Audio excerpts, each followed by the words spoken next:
आणि राहिला विषय उपोषण, जरांगेने 30 तारखेपासून उपोषणाची जरी घोषणा केली असेल तर म्हणजे राज्याच्या गृह विभागाला आणि राज्याच्या मुख्यमंत्र्याला माझी कळकळीची विनंती आहे, या जरांगेच्या आंदोलनाजवळ उपोषणाजवळ सीसीटीव्ही कॅमेरे लावा, याच्याजवळ याच्या लोकांना स्वयंसेवकाला एंट्री देऊ नका.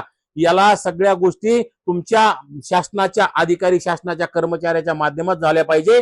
याच्या तपासण्या सरकारी डॉक्टरांकडून फक्त झाल्या पाहिजे. नाहीतर ह्यो गोधडीतून काजू खाणारा गोधडी योद्धा ह्यो आणि खाऊन पिऊन उपोषण करणारा, खरं तर हे 2 दिवस ओरिजिनल उपोषण केला तर याचे डोळे पांढरे करून कोपऱ्यात जाऊन पडणारा योद्धा आहे. त्यामुळे याच्या उपोषणाजवळ सीसीटीव्ही लावणं गरजेचं आहे. याच्या उपोषणाला पूर्ण अधिकाऱ्यांच्या निगराणीखाली उपोषण करावं, आणि नाही केलं तर नक्कीच आम्ही तिथं जाऊन सीसीटीव्ही लावले का नाही ते सुद्धा पाहणार आणि जरांगेचा जशाच तसं उत्तर देण्याचं सुद्धा आम्ही काम करू. जरांगेला जशाच तसं जरांगेचा कार्यक्रम करण्याचं सुद्धा आम्ही काम करणार आहोत.